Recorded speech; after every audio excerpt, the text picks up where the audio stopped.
me about it. Come on, let's talk about it. Change up the things you see. Open your mind to possibilities.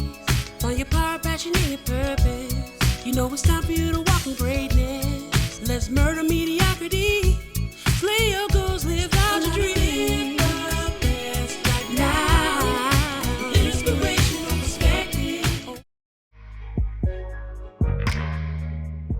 For most of you all, this was the first time to the Motherland? First time to the Motherland. Beautiful, beautiful, beautiful. So, in the studio with me this morning, I have a number of different guests. And so let's start with the ladies first, of course.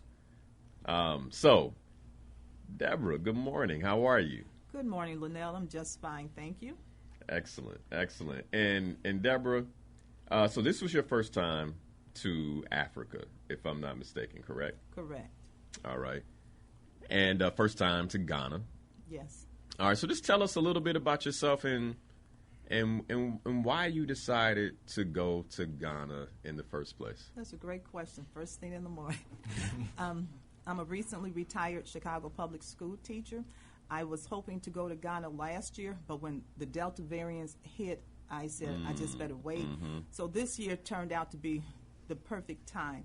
I decided to go to Ghana because in 2019, my younger daughter, Morgan, went to Ghana with her school, with her university. When she got back, she sent me a text that she was sad. I'm like, why are you sad? She said, I miss the children of Ghana. That's why, praise God, you answered your calling. So my late husband and I told her she always has an open ticket to go back to Ghana.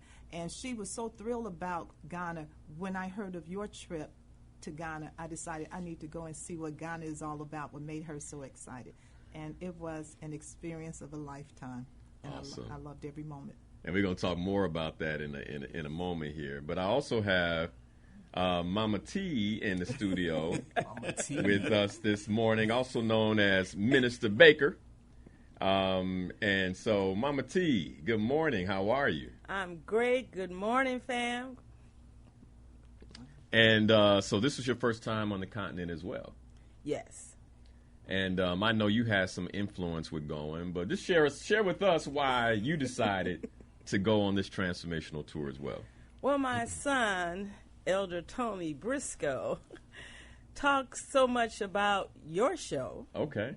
And how it has influenced his life. And he told me, he put on Facebook that he was going to Africa. And I said, not without me.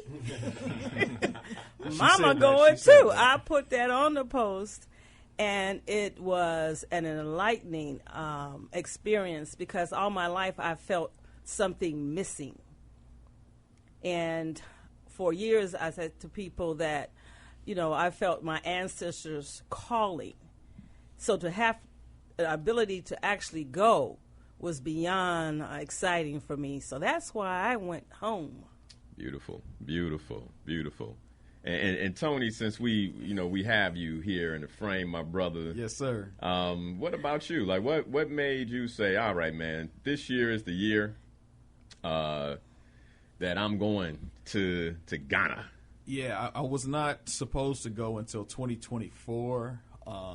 I took what I considered at the time at least a major career hit this year. And I thought, for the first time in my career, I was like, wow, I know I'm smart enough. I know I'm intelligent enough. I didn't think I was white enough. And I tried to just move past it, but it hit me hard, and I knew I needed something different. And I've always wanted to go. And I think my language about young black boys started to change. So the more I moved up the corporate ladder, the less time I got to spend with them. And my language started to go like, why that boy so lazy? Why that boy not paying attention? And then I remembered what sparked me to go was a conversation on this show. Okay. When you all thought there was a fire somewhere while you were traveling in Africa, and when you all pulled over to go see, it turns out it was a campfire at 12 o'clock at midnight, if I'm remembering correctly. It was late. It was late. It was late. And you all saw kids studying geometry, and they made a campfire for light. And I said, I need to go because I need my language about my black boys to change back to what it was when I was inspiring them. I love that, man. I love that. And do you feel like you got what you came for? I got more than what I came for. I don't think I was mentally prepared for. I know I was not mentally prepared or spiritually prepared for the dungeons at all. Visiting those dungeons changed. Hold on, me. don't go too far now. Don't go too far. Yeah, don't go too So far. I'll just say I got more than what I bargained for. All right, okay. All right. For the price of We're the gonna come back. trip, you could have dropped another $5,000 on it, and I would have went. Got you. Okay. And for those listening who, I think people teeter-totter back and forth sometimes as to whether or not they want to go. Come on. Come on. Go home. All right. We also have Dewan in the studio. Good morning, my brother. How you doing? I'm well, man.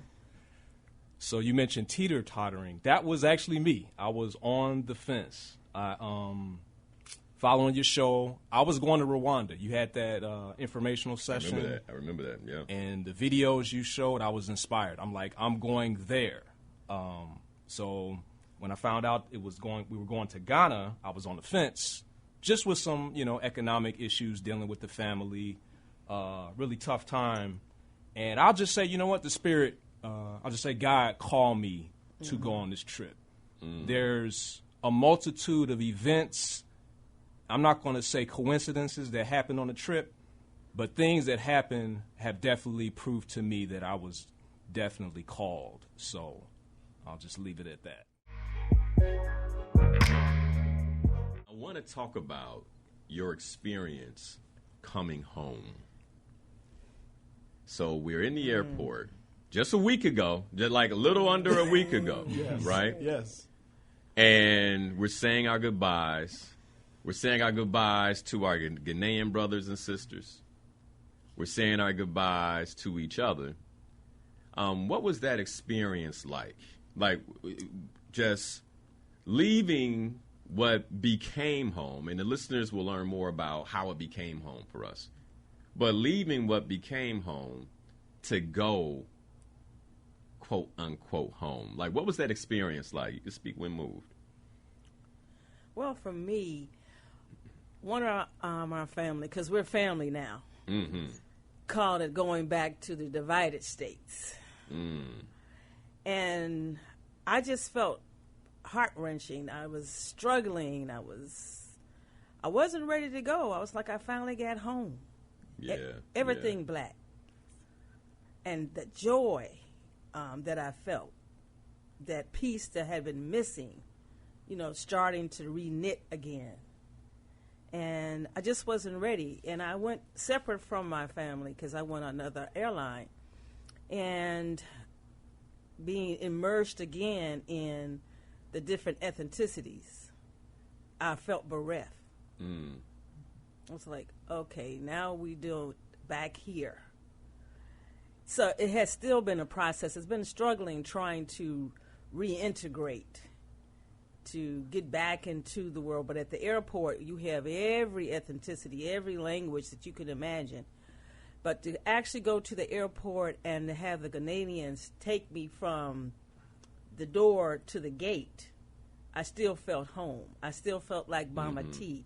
I was still taken care of. So that poignancy was just still there for me. So landing was a different story. And back in the United States? Yes, landed in the United States.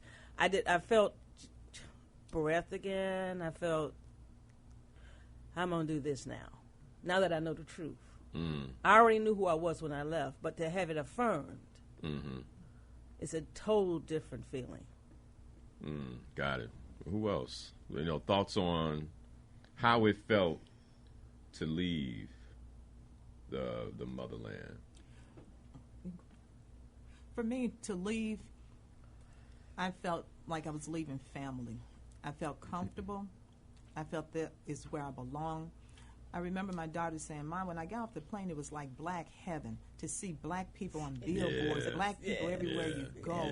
So to feel that kinsmanship while there and to do our hugs and goodbyes at the airport, it was like, wow, family was just growing and just coming together, and now having to go back into our different directions of life, that was different. Yeah.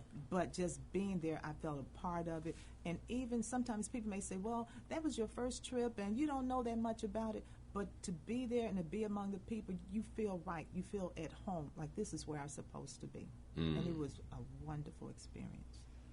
Yeah, being there for such a short period of time, of course I have not apprehended everything about the country or the continent, but I think hopping on that plane, I think everybody said it was like leaving family. Like I felt like I left my brothers. I felt like I left my sisters, but I've been able to connect with them already on social media. But it was just like I left my wife and daughter here, and then I was going back to them, which I was grateful, but I felt like a part of me was also leaving a place that I was just getting to know. And it's like, I have to come back because I just met you for the first time, and I have to go back so I can get to know you more. Yes. Yeah, I get that. DeJuan, what about for you, man? I was kind of thinking about the same thing. I was thinking about particularly my daughter, because she had been texting me about some appointments she had coming up during the week, and I was definitely missing my baby girl. But the interesting thing is I felt full, really just like I did what I can, I accomplished what I planned to do. And thinking about my children, I'm thinking I'm going to be planning on sharing this with them and bringing them back. So it was, okay, I'm headed back home, leaving home, but I'm preparing for another return with my daughter. My son's actually going to South Africa next month. So it's kind of just things are falling into perfect place. Nice. Got it. Yeah. So we go to Ghana, and the first day or so, we're getting kind of acclimated to the time frame and to the time differences and things like that. If you guys remember, we went to Aburi Botanical Gardens. We had a really nice time out there. Visited one of the markets. Yes. Had a chance to walk around the markets and hustle a little bit. What was that? What was that, Tony? Try to hustle a little bit, Yeah. Negotiate some deals. Yeah. And so we have that experience kind of getting our feet on the ground. And then, that Sunday, we arrive on Friday afternoon. That Sunday, we go to the dungeons. Before we talk about the dungeons, I want to talk about, so I asked you what it felt like leaving home. Did you have any special sensation? Deborah, you talked about like arriving in Black Heaven.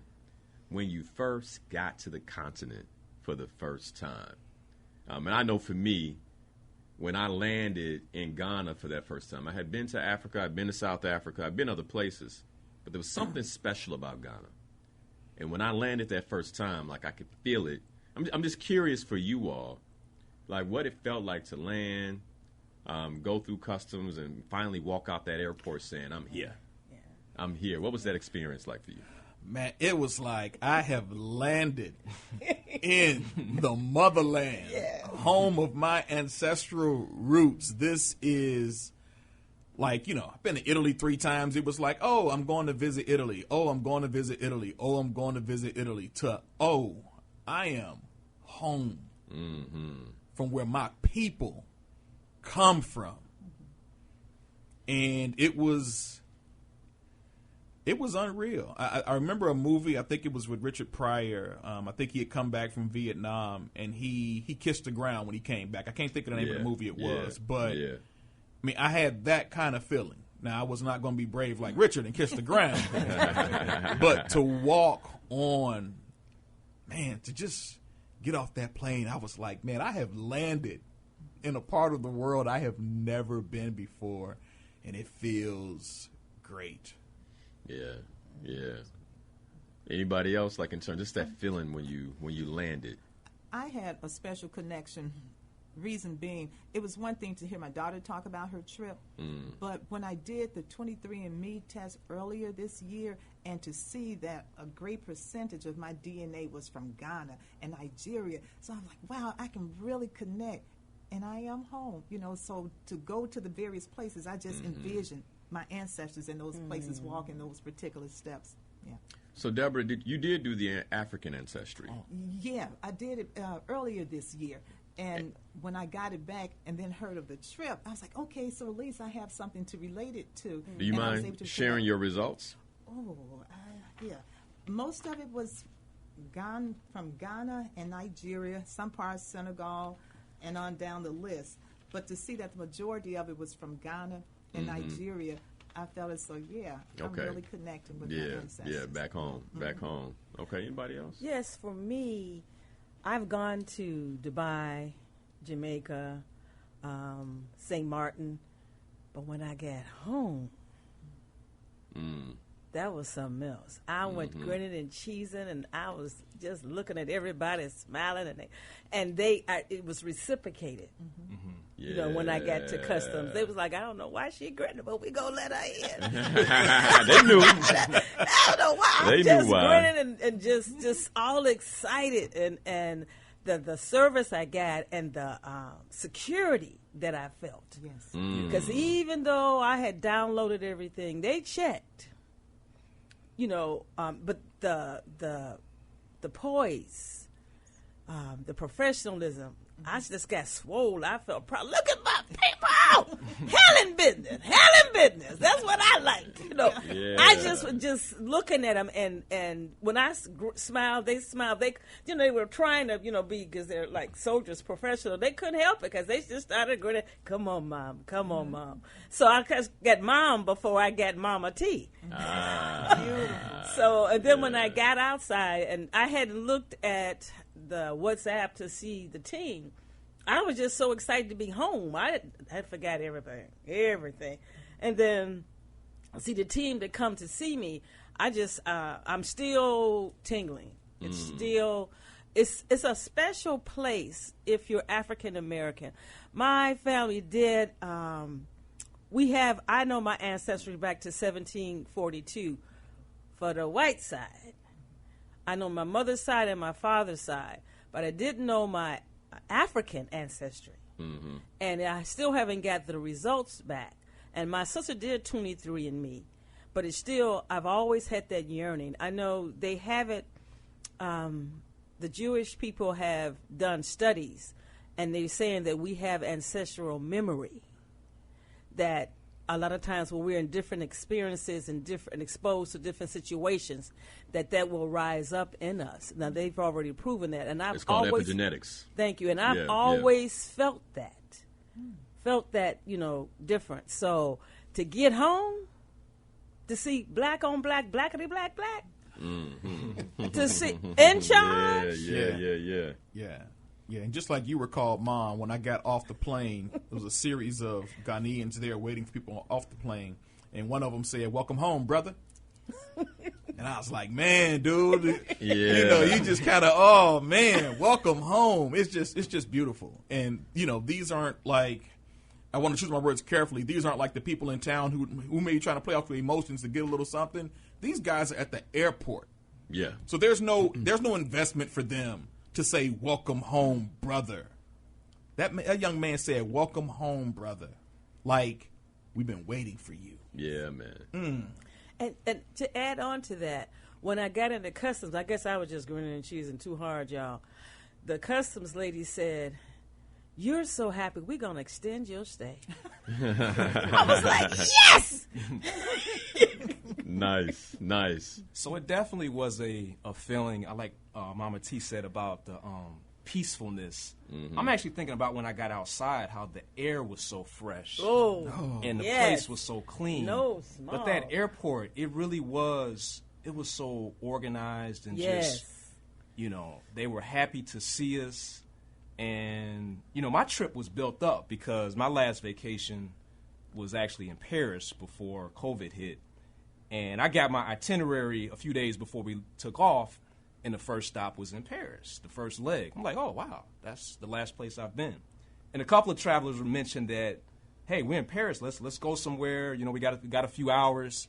I was like, no, I'm good. I've been there. I'm going to Ghana, and I was not let down. It was in the ether. It was just in the air. Yes. So Nice, very nice. Yeah, it's I'll tell you, having gone as many times as I have, every time is special. And Mama T, you were kind of talking about the soldiers, the custom officers, Yes. and then you have soldiers outside the airport. And one of the things that has always struck me is, I don't know about you all, but coming back home into the States, you know, there's been times I've had a hard time getting back into the country, depending on the look of the officer, if y'all get what I mean. I got you. You know, why you over there? Right. What you doing in Ghana? What Right, you doing in yes, Uganda? yeah. Why were you in Tanzania? Like, why you going to Africa, man? Right. Are you Right. CIA? What, man? Yeah. And there's no intimidation. When there are people who look like you, who smile at you, who even how they look, like through the eyes, there's a familial love. Yes. And that's something you just don't experience in the United States. No. And I want to contrast that to the experience going home. Because what you may not have recognized was the drop in stress, Oh, I recognize the it. drop in tension, Oh, I recognize it. the drop in anxiety. Yeah. Because to be out and about in Ghana and run across an officer in blue, you're not thinking like, he want me, he after me, he profiling me. It's just another brother, another sister. And that's one of the beautiful things about being home. That's what makes it home, is that, you know, the opportunity to have those type of experiences. It's a very intentional, transformational experience. I mean, we put the dungeons first for a reason. And then you have the marketplaces, and you have the museums, and you have, you know, a lot of the other excursions, the Volta region and the river tour and the food, and then the food, and then the food. Yeah, tell me, like, what was that like? You know, just what were some of your favorite points in Ghana before we go to break? For me, it was the School of the Deaf yes. and Blind. Yeah.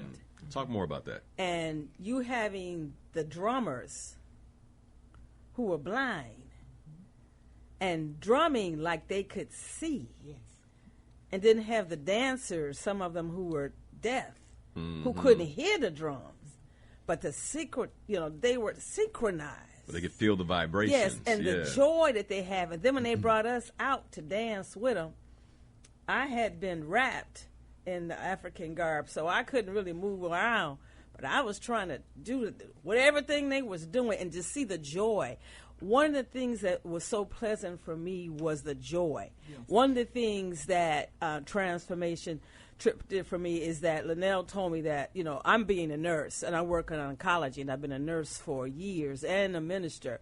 You're always giving. And this is my pilgrimage for me to receive. And he says, well, we're going to make sure that you receive the love. That's how I got the name with my American son, Mama T, and everybody calling me Mama T. The love that I felt, the kindness, the attentiveness. Every trip, you are really submerged when you go into this trip. You are really submerged into Ghana. So you get experiences on so many different levels. There's so many different layers that I'm still processing it, that I'm still hesitant to reintegrate into the divided states of America. It's still a struggle because I'm missing home. I'm homesick. Yeah, that makes sense. What about your favorite point? I like to piggyback off of the School for the Deaf and Blind because, I'm a network engineer in the IT business like Brother Tony, but on the side I run a tutoring business. And so I booked the trip. I did not know that was on the agenda. That was a total surprise. And I have a passion for working with children. So to be in the midst of how they learn, being able to play the drums and dance, being deaf and blind, it's not a disability. They're so powerful And so I just have a whole new respect for the whole learning process. And I'm still processing it as well. That definitely was just a tremendous highlight that I'm just so grateful to experience. Nice.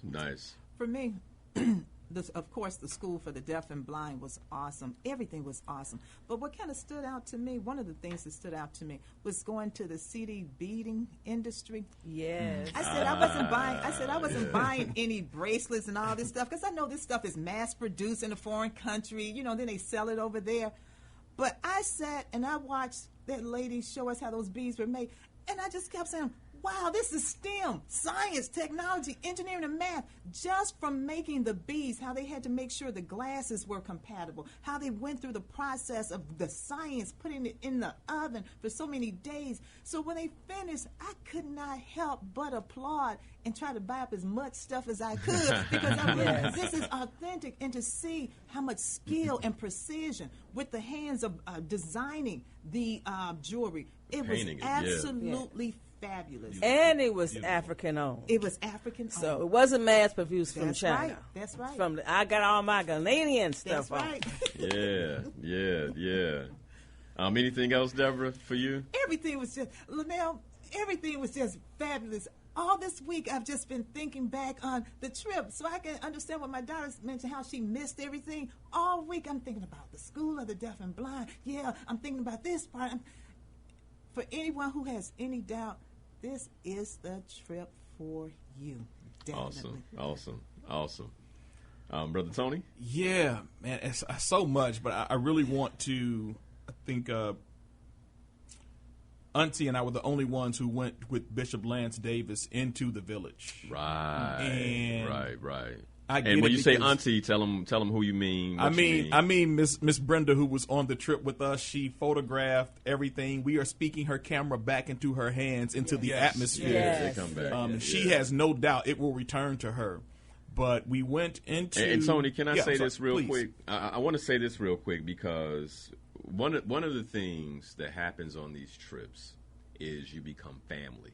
Yes. Right, so notice like Auntie B, Mama T, Big Brother like, All Might Be. Yeah. I mean, we became family, and I think Yes. for this group in particular, Yeah. we called it balanced family because you had a balance of men, you had a balance of women. And we just became brothers, sisters, aunties, uncles, nephews, nieces, you know, like sons, daughters in many ways. Like we just kind of fell into this. It was like almost just synchronous, right? Yes. Rhythm as a family. Yes. Some of us, we fought like family. We got mad at each other. And then we get upset. And then the next day, be like, okay, I love you again. It's all right. It's like, you know, it's just like, it was a beautiful, and I think for people who haven't, I get the question, like, well, I'm coming by myself. And, you know, Diane, who's not with us today, she asked me that question. I'm like, Diane, you ain't nothing to worry about. Right. My cousin, who's not with us, she was like, well, let me by myself. I'm like, no, you're not. And I just want anybody out there who, well, let me ask you all. I don't want to say it. What would you say to someone who's like, well, I'll be going by myself? What would you say to them? Just do it. I was hoping to go with family people to come along. Then I started debating, well, maybe I shouldn't go. And I said, just pretend like, just be a Girl Scout. Just jump into it and just do it. And I got to say, I'm so glad I did. So like you said, if anyone decides to come along, they won't be alone. They'll be with family. Beautiful. Now, I want us to discuss, you know, the real reason that we go to Ghana. It's not just to reconnect with the motherland and reconnect with our brothers and sisters across the Atlantic and our ancestral lineage, but it's also to pay homage to our ancestors who went through those dungeons, to remember and commemorate the experience of our ancestors in those dungeons, and to learn something about our history that's not taught. We're not taught, and I'm going to use myself as an example because my paternal lineage is through Burkina Faso. I wasn't taught that my paternal ancestor was captured and then had to walk over 900 miles. Just this kind of be with that for a second, because many of us, we spend the day on our feet. We think, whoo, and you think about what it feels like to sit down on that couch at the end of the day. But just imagine walking barefoot 900 miles, a chain around your neck, chains on both hands, chains on your ankles, and those chains wearing away at the skin of the ankles as you walk, wearing away at the skin of your wrist as you walk, lacerating the tender edges of your neck as you're pulled along, not one day, but for weeks. And then taken to Manso, which we'll talk about. It's the site of the last bath, forced into that river. And you all had the opportunity to see that river. Yes. Forced into that cold water, forced to walk on sharp stones, washed, then greased with palm oil to be sold at an auction block, only to be pushed into one of those dungeons that we witnessed. What was that experience like for you all? Having, for me, it's visceral every time I cry. This time I cry every time.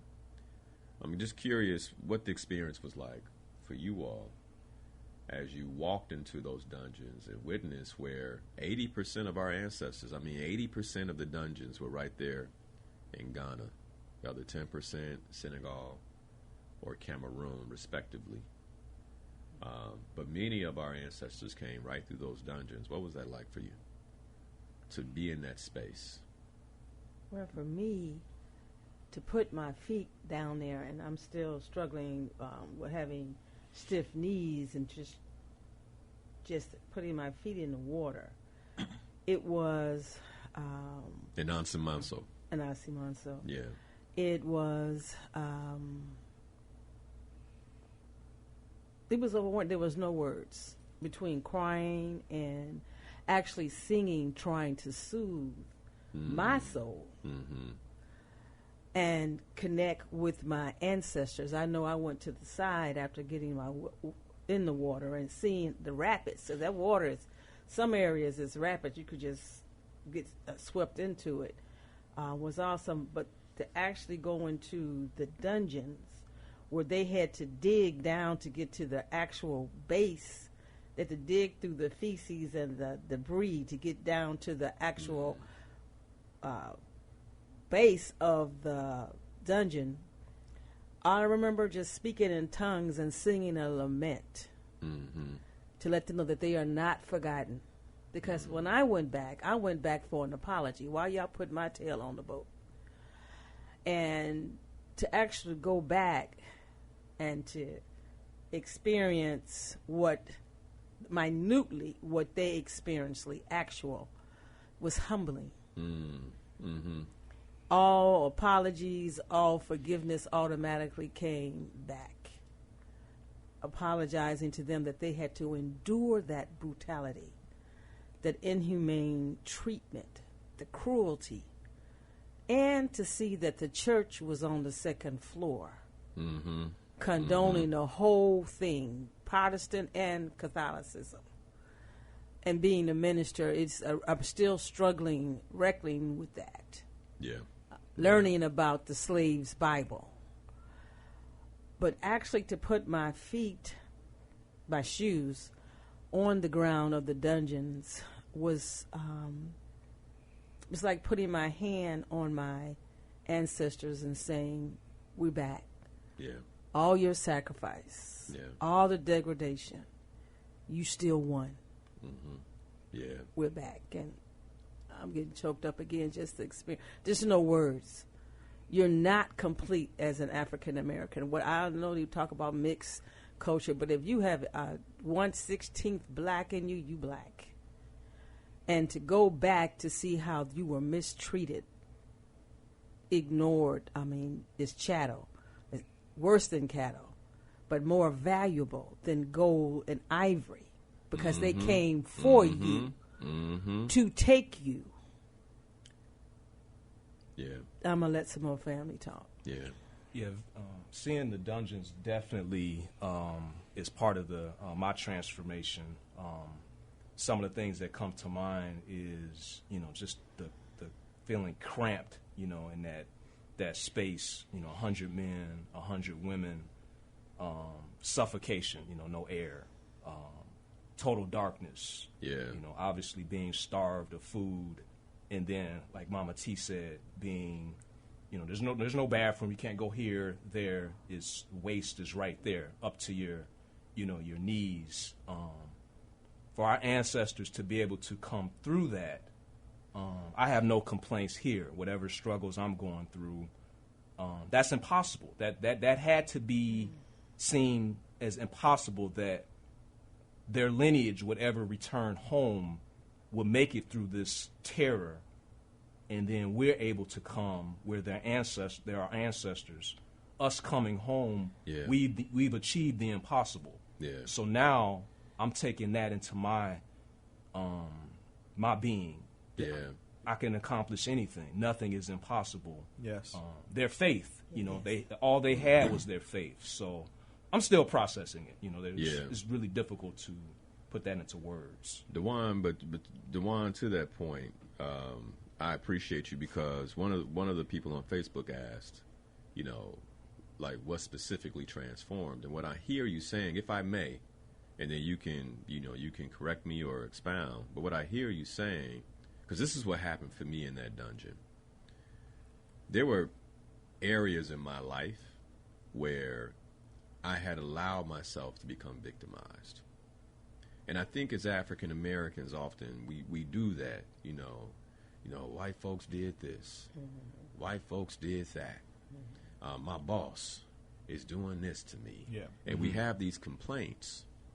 And like you, when I had that opportunity to actually see what my ancestor had gone through, and like you said, the feces, the urine, the vomit, the blood, the sweat, the tears, all, compiled on the floor.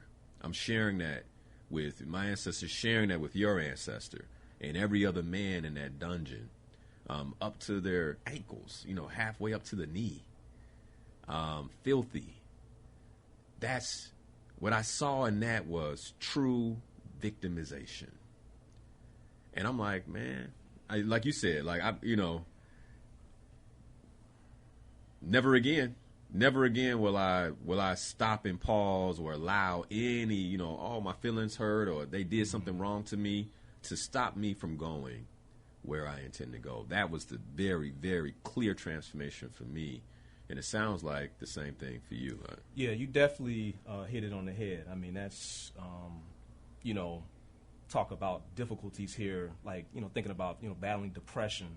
How our ancestors felt. They weren't with family. They Yeah. on purpose grabbed different tribes and stuff. So, they're with we're strangers, people they don't know, different languages. So there's some alone, there's some depression they're going through. So, but that goes back to another point about, I was a little worried about taking this trip, not knowing anyone, but that was a bonding moment. Mm-hmm. Several members I know can at this table can add to that. Seeing other people process that, I just remember the hugs on this trip. So many hugs were exchanged. Where, you okay? You good? Yeah. So yeah, that experience is just like I said, I'm still processing it. Yeah. Yeah, I'm still processing as well. When you talk about, transformation, I know I have to. So my spiritual name is the Endurer. The Lord gave me that name a long time ago. And so that's my hip-hop name. That's what I go by. But I don't think I realized the importance of that name until I got to that dungeon, that first dungeon.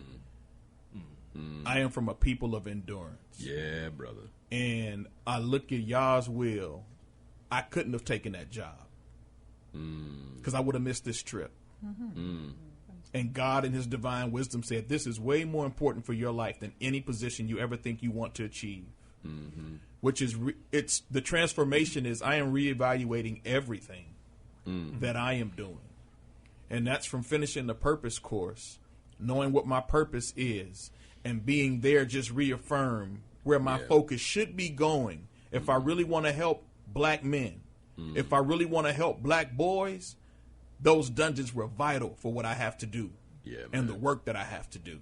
Yeah. I walked out of the first one with so much empathy for the folks, for the moles, and I know the sisters were not necessarily happy with me, but R. Kelly came to my mind. And I'm not, supporting anything he's done to our sisters at all. But when I thought about the amount of damage, the amount of sexual abuse that our African brothers went through in those dungeons, the amount of sexual abuse our women went through in those dungeons, we talk about the generational pass down of wealth. We don't talk about generational trauma that is written into our DNA. And I'm not going to say an artist's name, but an artist said that slavery was a choice. You could not have gone to those dungeons and make the statement, the irresponsible statement that slavery was a choice. And so it woke something up in me. In my mind, I'm still being transformed. I'm still being renewed because every day I'm processing my experience. Yeah, man. Tony, to that point, this is where we have to better understand our history. And one of the things we talk about a lot on this trip is the history. But you pointed to it, the sexual abuse, all those things are traumas that are epigenetically stored in our DNA. One of the reasons that we go is so that we can pull that back to the top, right? And I know some people think, well, why would I want to go? I remember I had one brother call into the show and say, well, why would I want to go and cry? I'm like, because you have to let go. I see tears as a way of cleansing the soul. Yes. And cleansing our DNA structure for our children. Yes. And so that's part of, like, those tears are cleansing us. It's cleansing the next generation from a lot of those traumas. One of the things I've shared on the show in the past is what will happen in the United States of America is they will point to us and say, oh, y'all nasty. Look at the incest. Look at the sexual abuse you all are perpetrating on one another. Oh, her uncle did that to her. And what they won't take ownership for are the breeding farms. Yeah. Where they introduce that type of behavior. What they won't take responsibility for is the rape, the constant sexual abuse that not only our sisters underwent, but also the men. Yes. Yes. So now they'll point and say, well, black man ain't real, man. Look at him. But do we understand where that came from? Yes. Do we understand where the root is? And that's what this trip does. It really helps us understand the root of what's taking place in our community. Bishop Davis said this before on another show. But often what will happen is when we look at ourselves or others look at us, whether it's the white community, the Asian community, the Hispanic community, what's wrong with them? What they don't realize is they're looking at a patient on a gurney, someone who has been hit by the truck of American society. Yeah. And how could you tell someone who's been hit by a truck that did those type of things to them oh, you should be better. Oh, you need to get up. And one of the reasons this trip is so important to me is because it's imperative that we heal ourselves. It's imperative that for those of us who've gotten off the gurney, that we go and find others who are on the gurney to heal them and raise them up as well. And that's what this trip is about. I love it, but that's part of what it does, and I think it normalizes, like, I can still be a man and feel this way because I know what my ancestor felt. And for me to feel this way is just a piece. Yes. Just a piece of what my ancestor experienced. And to know that it was intentional. It was, Going to the wall, when you go into the dungeons, being able to sit. Now, the Jews have a wailing wall when they go back to Jerusalem and Israel. And I remember sitting on the female side, that is a window that we could look through, and just wailing, just speaking in tongue and just singing to them.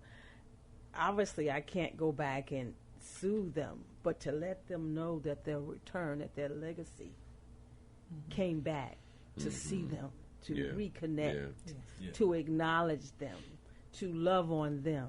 Therefore, loving on myself, that part that America tried to make self-hate, that you're not good enough, or you're too light, or you're too broad. I mean, but to go home and see the actual beauty that we inherently have, that other races came to steal, to take our name, our tribe. Continue to steal.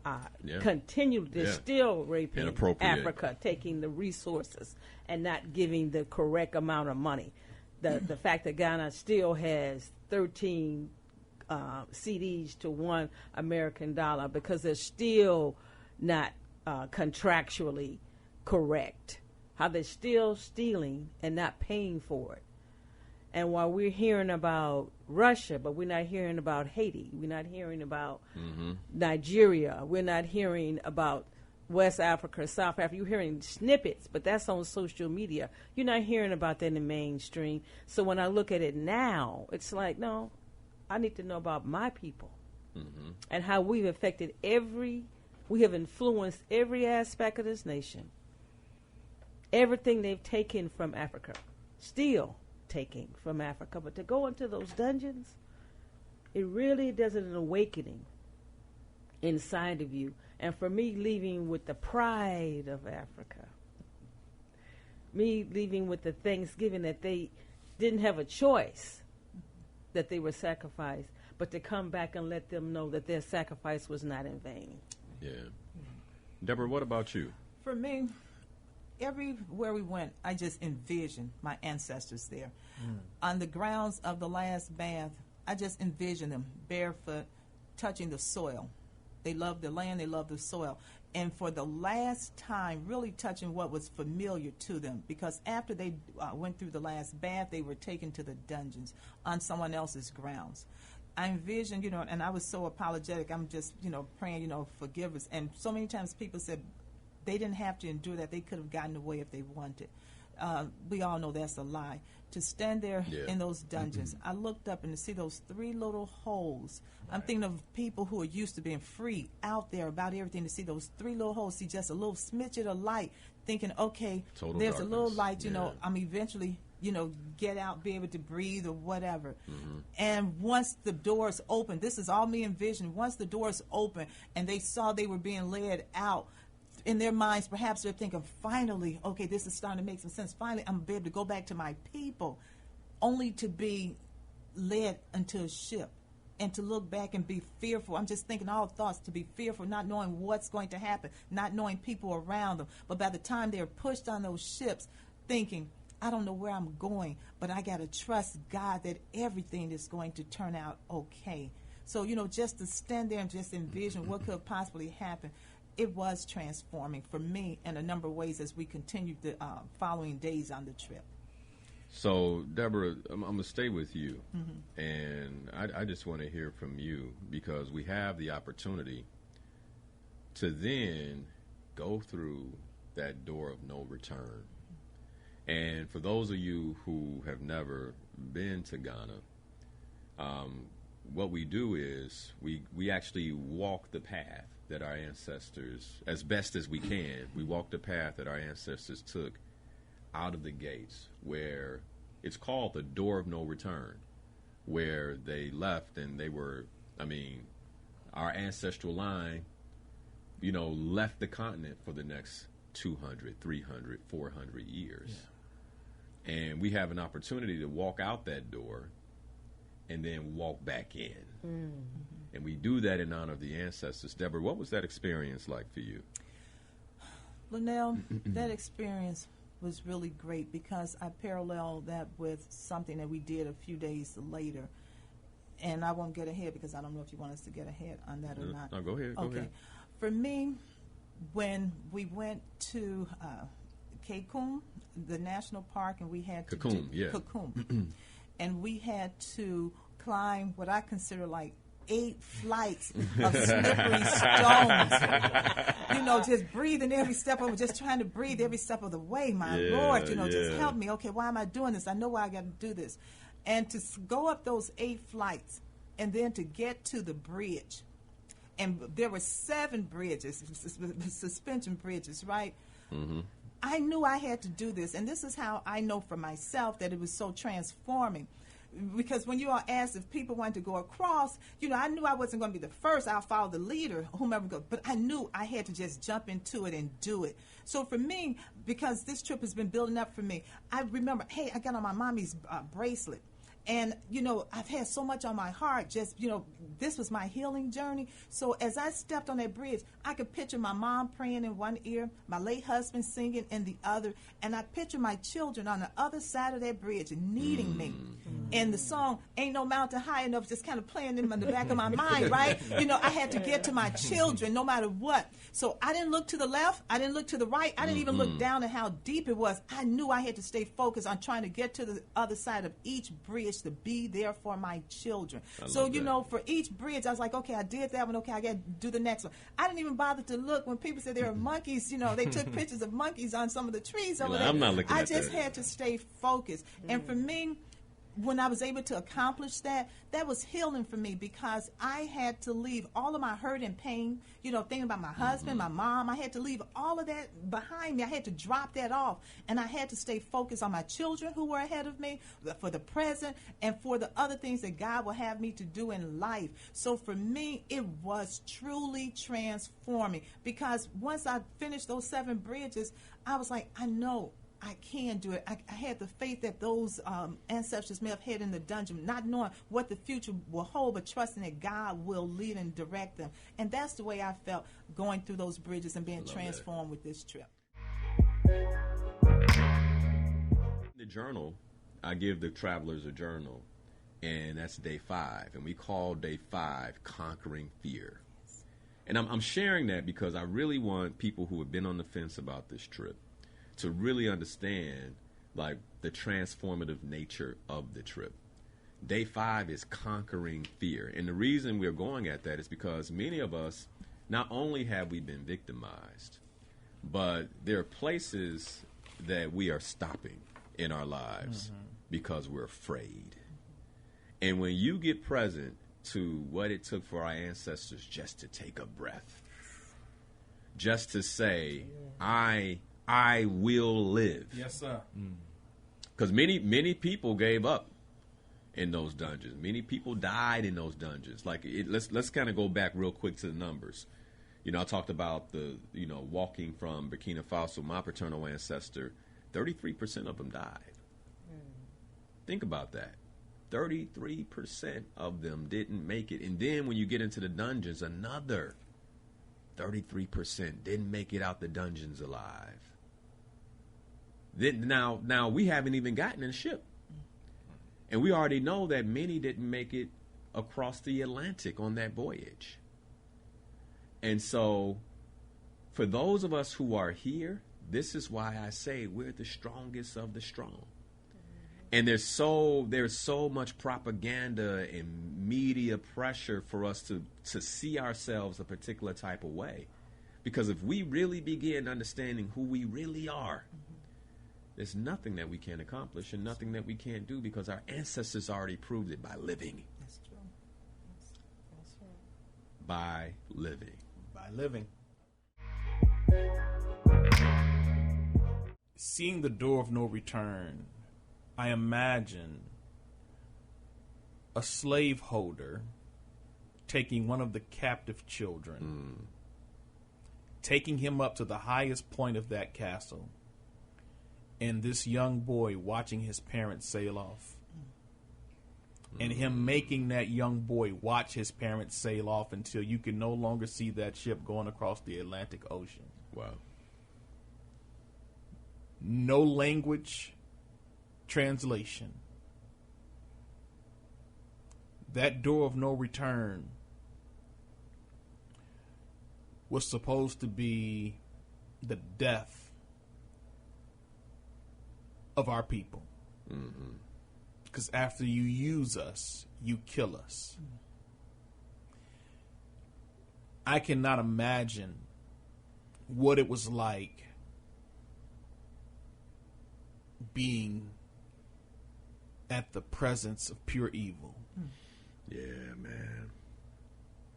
An evil that was so cunning, so slick, that it manipulated our people into this level of slavery. And you have to have an historical context to understand the difference between an indentured servant who was captured versus what America and what Europeans turned slavery into. Yeah, chattel. The chattel slavery, which was far worse than the sugar canes in South America and Latin America. But that door of no return, it's really hard to put in words. I mean, I didn't like do a long, deep cry, like, you know, and I wasn't trying to be protective. I was filled with so much rage, so much anger, so much hatred that I just could not imagine people being treated like this. And not just people, my people being treated like this. And I'm still processing that, bro, because that's not easy to process, fam. And that was early in our trip. Like, we did plenty of great things afterward, but I'm still processing that, because when you think about the level of evil that it took to do that to human beings. Yeah, man. Oh man, bro, it's heavy, man. But what I think it's important for us to understand is one of the other things the trip does is it really puts you face to face with what we're up against. And when we look at, you know, let's just take Chicago with gun crime and, you know, the killings and what's happening in our neighborhoods. Like, it's not by mistake. It's by design. Yeah. It's by design. And when we really begin to understand, okay, this is the type of evil that we're up against, it arms you for the war.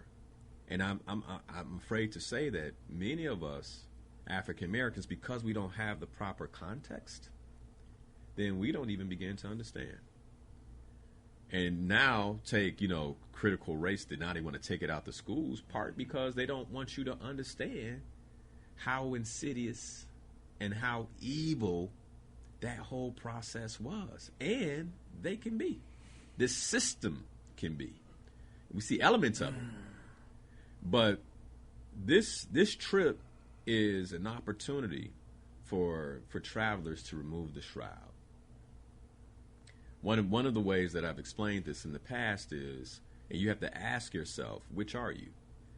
That when you have blinds on a window, you know, you can turn the blinds all the way down and not see anything happening outside. I don't know about y'all, but, you know, my grandma, you know, she lived out south. And so what you do is, you know, it's all kinds of foolishness happening outside the house. You just turn the blinds down and you have your own oasis. You know, like, you know, it don't even matter. Gunshots going off, all kinds of things. We just in here. We don't see what's going on, right? And that's a choice. But then some of us, we might crack the blinds a little bit and peek. What's going on? We believe we have a glimpse, but we still don't have full perspective. And what I like to think that this trip does is it completely, not just open the blinds, but you pull them. And you see what there is to see about our experience, about what we're up against, and also what you personally need to do, begin to do, to transform yourself. It starts with me first. Transform myself so I can support and transform others. I'll share this, you know, having made my first pilgrimage to Ghana back in 2018, we were outside that door of no return, and tears hit me, man. It doesn't. It's not. You don't get over it. It's not something that you just absolutely 100% heal from when you realize, like, really truly realize what happened to our ancestors. But what it does is it fuels me. When I think about my son, many of us have children, all of us, right? And when I think about my daughter, it fuels me. When I remind myself that my ancestor did choose to breathe. So many others were lost. Yeah. But my ancestor did choose to breathe. My ancestor took all of that evil on their back and still stood up. Survived. Endured. Still endured. Yes. Like, and I got all of that in me. Yes. Yes. It's carrying it. I'm carrying that level of endurance. I'm carrying that resilience. I'm carrying that ability to just push. Legacy. And what if I just became purposeful in terms of how I use the gifts that Yahweh has given me Yes. to not only support us in our transformation, but transform everything around me. Yeah. And I believe that's the power that we have. Yeah. And that's what this trip is about. And that's what the experience is about. And for me, it was like, I see Ann right here said, it gives you strength. It gives a different level of strength and confidence. Yes. Yes. I remember, like, Ooh, before I the took swag, this, bro. like, a Swag. new swag, Oh, right? man. Yes, sir. Yeah, like, I'm different. Right. Like, I came from a different bloodline. Yes. Yes. I remember before I took this journey, Yeah. when people would talk about slavery, and it's like, sometimes like I came from slaves, and sometimes it's a shame to that. And after going to Ghana and experiencing what my ancestors went through, like, I'm not ashamed. You should be ashamed. Yeah. Like, Right. the kind of evil that your people can perpetrate, you should be ashamed. But I'm proud. I'm proud because of the strength that I carry in my DNA. Yes. I'm proud because of the blood that flows through my veins. Yeah. I'm proud because of the bones that create my upright structure came from Yes. a powerful man, Yes. Yes. a powerful woman. Yes. Yes. Yes. And I just believe, like you said, like Dewan said it, Brother Tony, you said it, like anything is possible. Anything is possible. Anything is possible. So one of the things that one of the previous travelers created, Dominique Bryant, who is the founder and executive director of the Dream Academy, in collaboration with the House of Light, who is Sierra Dockery, who is the founder and owner of House of Light, they collaborated to commemorate the death of my mother, who loved Ghana. She absolutely loved Ghana, and her wish was that she would be on that trip in 2021. She passed July of that year. She still went because I took her ashes. I took her ashes with me. I'm like, Ma, you still here? And I take them every time, right around my neck. And but what they did is they basically said, Linnell, we want to commemorate 6 trees to your mother. And I was so happy, Mama T, that we had a 7th. Yes. And that we were The able number to, of completion. Yeah. Yes. And so my brother and I, we planted the first 2 trees. My cousin was there, and so she also planted the 3rd tree. Attorney Ernest Fenton, who lost his mom, we dedicated that 4th tree to her. That 5th tree, Bishop Davis planted, who has been back and forth on the continent and bringing many of us there. He planted that. That 6th tree, we crowded around and broke ground on that. And then Mama T, we supported you in breaking ground. Xavier Joy. Yeah, on that 7th tree. to commemorate the loss of your grandson. But I just wanted to share that because that was a really touching moment. And this is like when you talk about family. I mean, this is a school that said, "Hey, thank you for giving." And to bring more context, it's a service project. So many of you all, I know DeJuan, you had school supplies for the children, and Tony, you brought glasses and things like that for the children. And so we had the opportunity for them to minister to us. Now, notice when we did it after the dungeons. Yes, yes. And so they come and they sing and they dance to really lift our spirits from that experience. Yeah. And then it was a complete surprise that they had organized that with the school. I can't wait to go back and see how those trees have progressed. I'll definitely be Mama T. If you're not with us, you know I'm taking pictures and texting. Okay. Yeah. So I'm gonna be with you though. Oh, see, there we go. I love it. I love it. You know, bro, one of the things I appreciated was how they honor their deceased there. Yes. Yeah. And most of you notice I had my button of my nephew with me everywhere I went the entire time. Yes. Leaving the airport, one of the people who was, you had to go through customs, he saw the button. He literally stopped the whole line and had a 5-minute conversation with me and did not care. Yeah. He was like, "Who's that on your button?"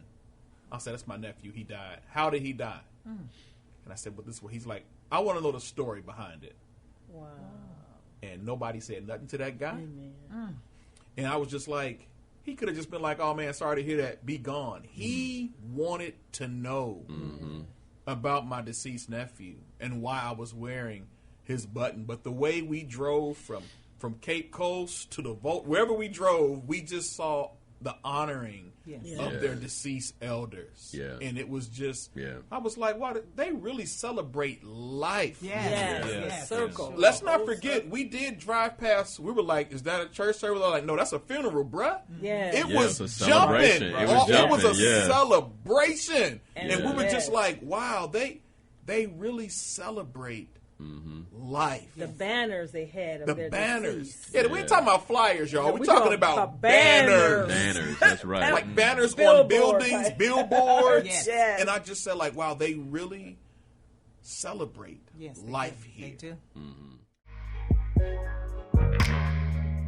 To see the entrepreneurship even with them over there. Yes. Oh. Yeah. You know, that, Yeah. Just in case y'all need an idea of the entrepreneurship from Princess Miriam, I showed her a picture of my wife. I had a dress made for my wife and my daughter off a picture. And I said, now my wife she's already slim, but she was slimmer than she was on the picture that I had. She was like, "I got it, don't worry about it." Perfect fit. Nice.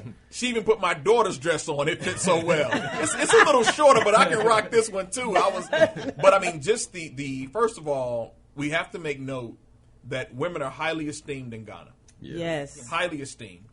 And we were told by our guide that you do not disrespect women in Ghana. No.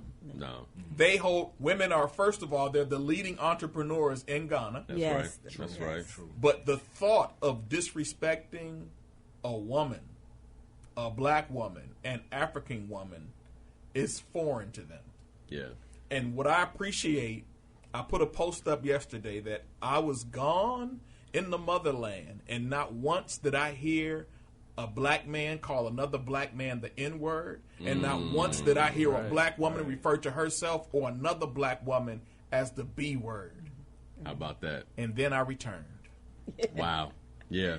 And that's part of and what you're pointing to right there, that's part of the wound that we still suffer from. Those are the scars that we still suffer from. Yes. And until we fully heal and realize who we are, then that will be perpetrated. There's a reason why they promote this type of music, man. Right. There's a reason why they promote these type of artists, and it's to hold us down.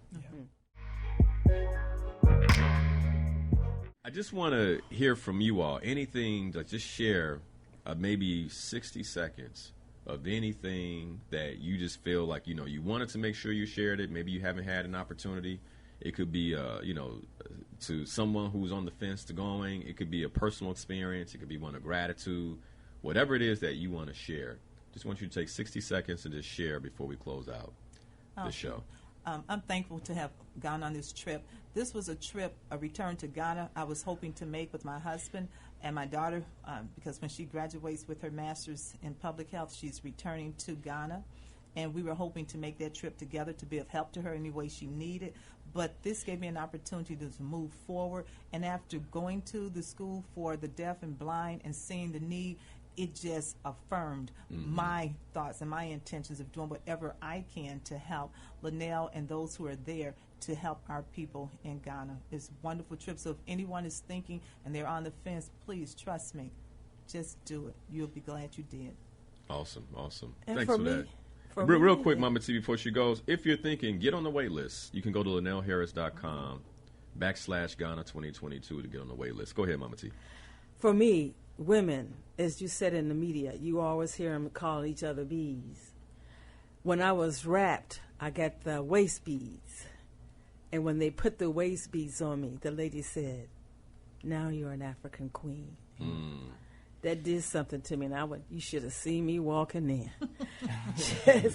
And I'm encouraging you to come back home. Go back home. Take this trip. Be transformed. Be informed. Love that.